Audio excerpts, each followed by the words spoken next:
Para pendengar yang kami hormati, selamat berjumpa kembali dengan RBM, Reform Broadcasting Ministry, dari Sekolah Tinggi Teologi Reform Indonesia yang ada di Jakarta Selatan. Dan kali ini kita masih membicarakan mengenai topik dosa dan pengampunan. Dan kita melihat bahwa ini menjadi begitu pentingnya, khususnya oleh karena kita anak-anak Tuhan. Dan sebagai anak-anak Tuhan, kita juga tidak lepas dari kelemahan dan dosa. Karena justru kita masih ditempatkan di tengah dunia ini. Dalam Yohanes pasal 17, oleh karena kita itu mempunyai panggilan, misi tertentu, yaitu ingin sekali Tuhan, supaya kita mendemonstrasikan kemenangan dari salib Kristus di dalam kehidupan orang percaya.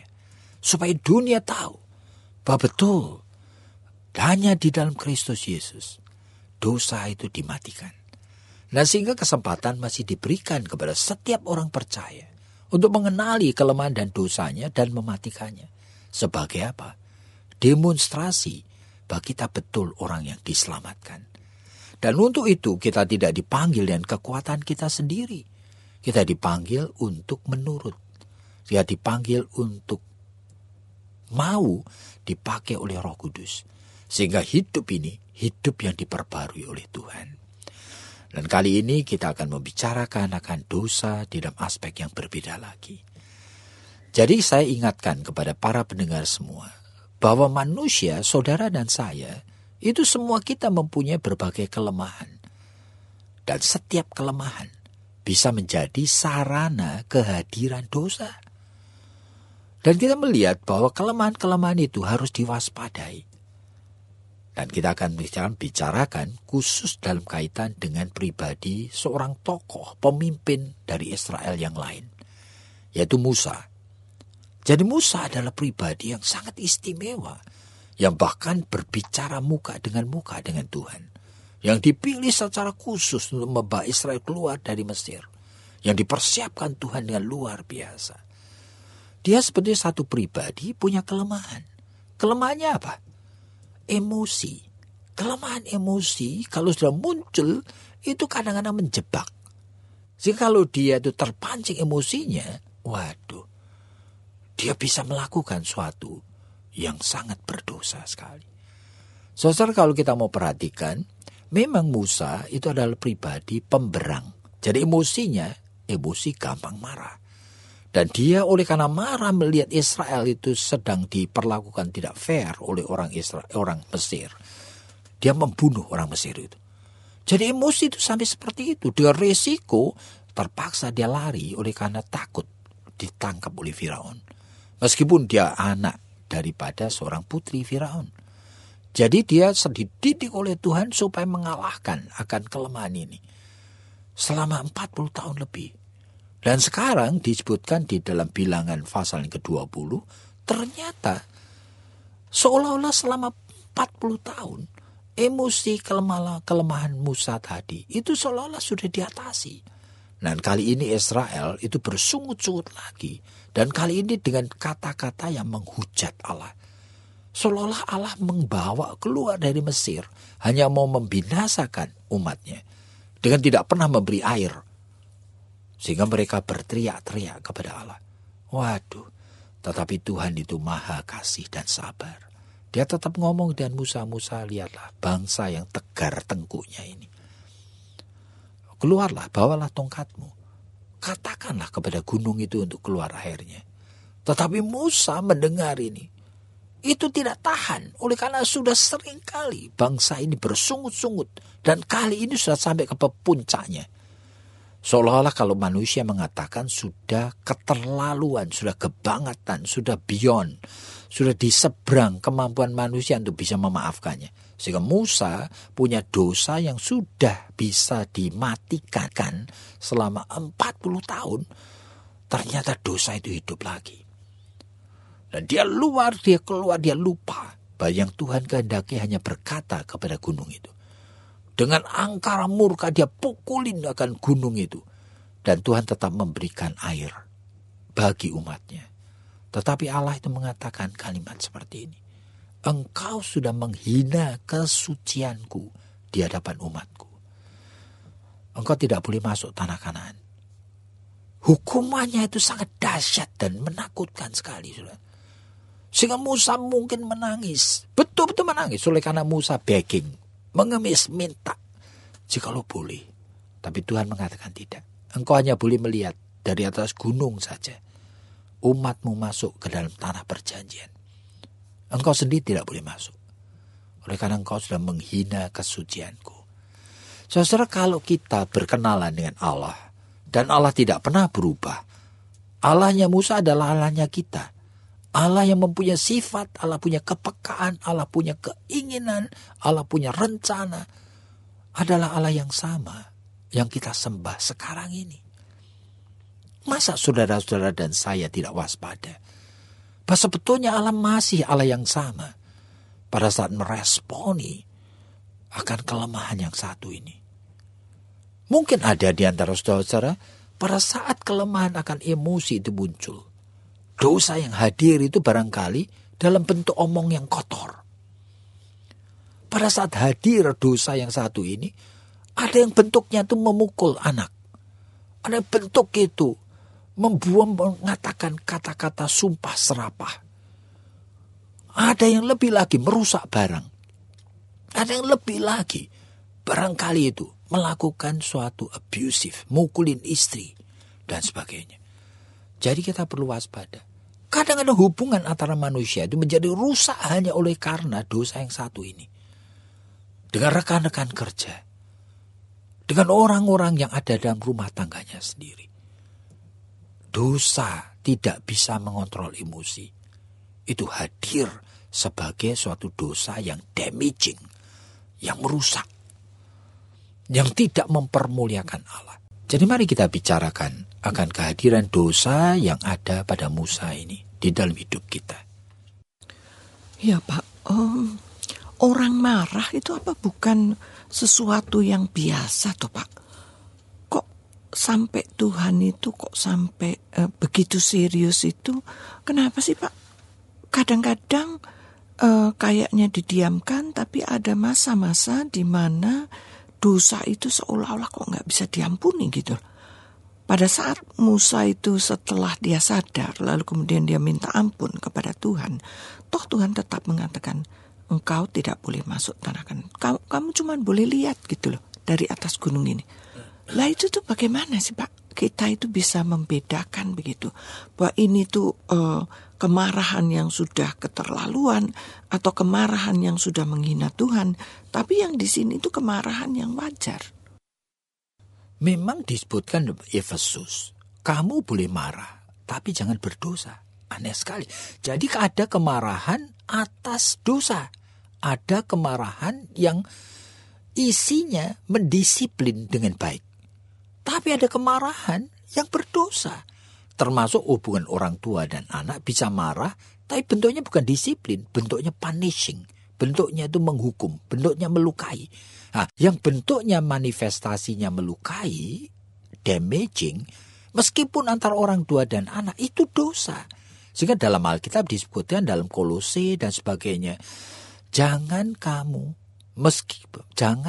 membuat hambar hati anak-anakmu. Jadi kita berhak untuk mendisiplin, tapi tidak berhak untuk melukai.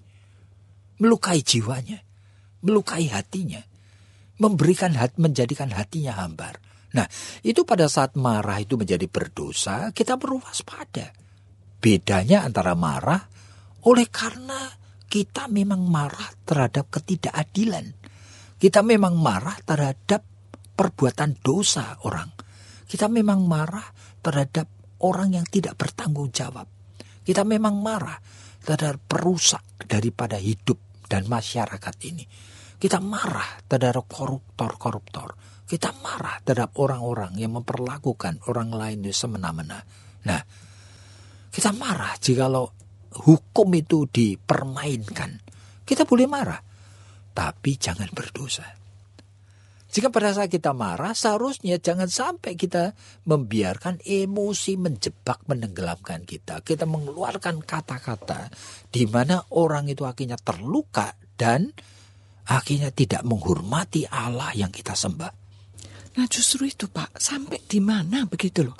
Ada warning atau ada peringatan begitu dari Tuhan. Jangan diteruskan. Atau ada peringatan, stop sampai di sini saja. Jangan diladenin lagi. Kamu sudah marah ya sudah, tapi stop sampai di sini. Sehingga tidak sampai seperti tadi yang Bapak lakukan, katakan bahwa kemarahan kita itu sampai melukai entah itu hati anak, entah itu hati orang lain begitu. Sampai di mana begitu loh Pak? Sebetulnya itu batasannya itu tidak ada. Oleh karena apa? Sekali lagi, itu kehadiran daripada warning, peringatan dari Tuhan tergantung berapa seringnya kita itu bergaul dengan Tuhan, berapa dekatnya kita dengan Tuhan. Jadi kalau kita sering bergaul dengan Tuhan, kita dekat, kita menjadi familiar. Sebetulnya Tuhan itu sudah tidak suka kamu melangkah arahnya ke sana ini.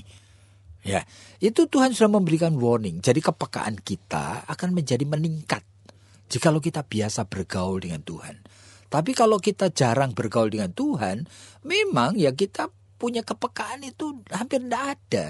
Nanti kalau sudah kebablasan, itu artinya sudah mulai itu kemarahan kita itu merusak. Dan ada akibatnya.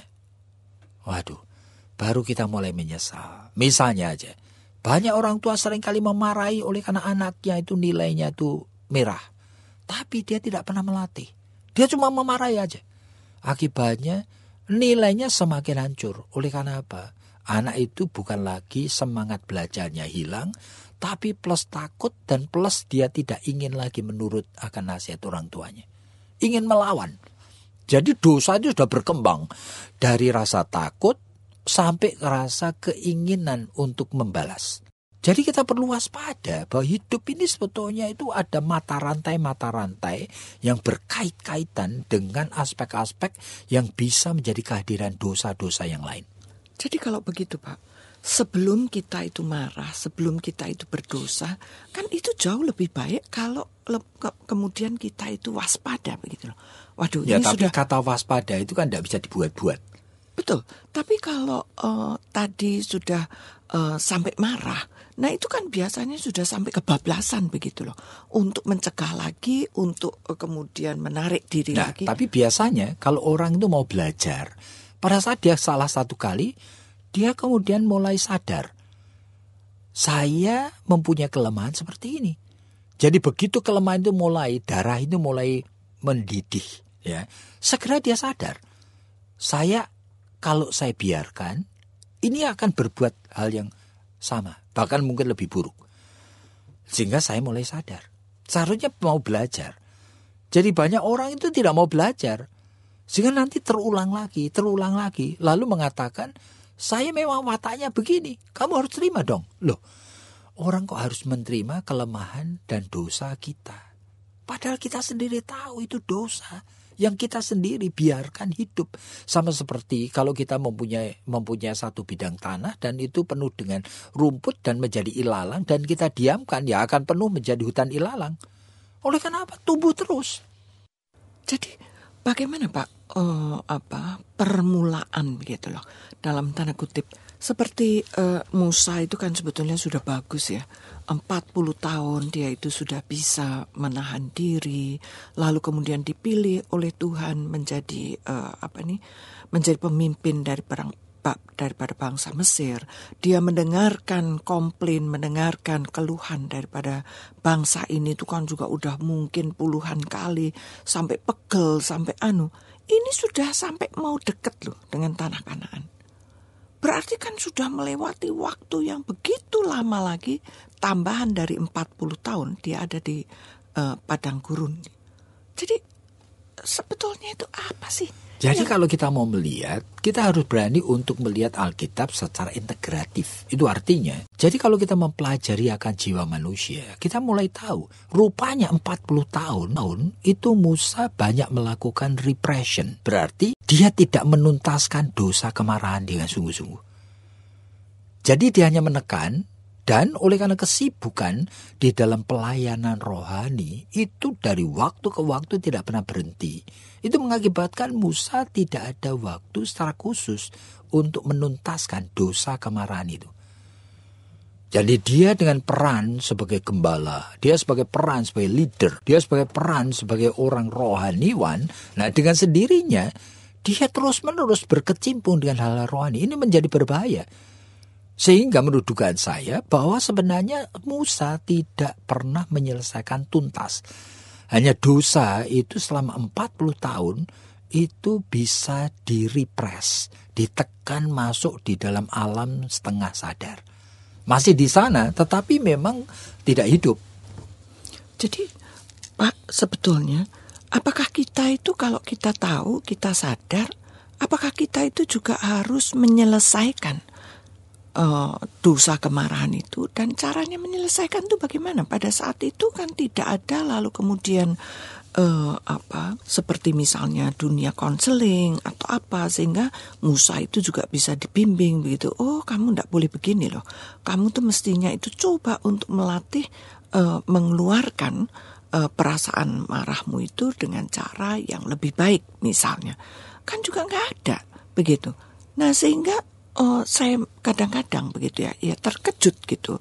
Kalau saya melihat di dalam Bilangan pasal 20 itu, ternyata kemarahan Musa itu juga ditanggapi oleh Tuhan itu dengan sangat sekali serius begitu loh. Jadi bagaimana sih Pak kita itu bersikap di tengah-tengah abad yang seperti ini, yang sebetulnya begitu ya, dengan sekarang ini kan ya dengan SMS, dengan email kita itu, dengan apa saja kita itu sebetulnya bisa membagikan kemarahan kita bisa minta begitu ya teman-teman seiman itu untuk mendoakan. Tapi kan itu juga tidak hilang begitu saja gitu loh Pak. Bagaimana itu? Sebetulnya itu segala sesuatu yang tidak tuntas itu masih ada di sana, dan bahkan seringkali diam-diam itu tumbuh. Persis seperti penyakit kanker itu. Tiba-tiba itu tumbuh. Nah, misalnya tumbuh oleh karena apa? Oleh karena peluang. Ya, sekarang dosa kemarahan itu menjadi tumbuh dalam bentuk yang lain lagi. Oleh karena peluang-peluang. Seperti misalnya, bahwa selama ini dia itu mempunyai posisi yang kalaupun marah, orang itu tidak tersinggung atau tidak kemudian itu membenci dia karena dia punya posisi. Nah, seperti begitu. Jadi kalau kita mau perhatikan dengan jelas, memang seharusnya setiap dosa kita waspadai dan kita temukan akarnya. Dan seharusnya kita tahu masih di sana.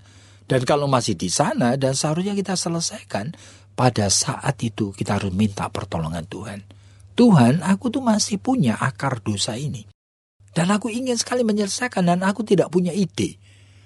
Di dalam Yohanes pasal 15 kan diingatkan bahwa kamu itu bukan hamba. Kamu sahabatku. Jadi kalau kamu tidak punya ide, mintalah kepada aku. Segala sesuatu yang aku dengar dari Bapakku, aku akan katakan kepadamu. Jadi ini merupakan sesuatu janji bahwa Tuhan sumber bijaksana itu akan memberi kepada kita bijaksana. Jikalau kita ingin sekali hal-hal yang baik yang kita memang belum tahu jalannya. Tapi kalau kita perhatikan begitu ya, setiap kali misalnya ya, bangsa Israel itu misalnya minta roti, bangsa Israel minta daging, minta air, minta ini, minta itu, kan selalu Musa itu seolah-olah konsultasi gitu ya dengan Tuhan. Dia tuh selalu berdoa, Tuhan ini loh umatmu ini minta roti misalnya, Tuhan umatmu ini minta daging, Tuhan umatmu ini minta air. Sehingga seolah-olah ya memang dia itu selama puluhan tahun begitu menjadi pemimpin daripada bangsa ini, kan dia terus-menerus berkonsultasi.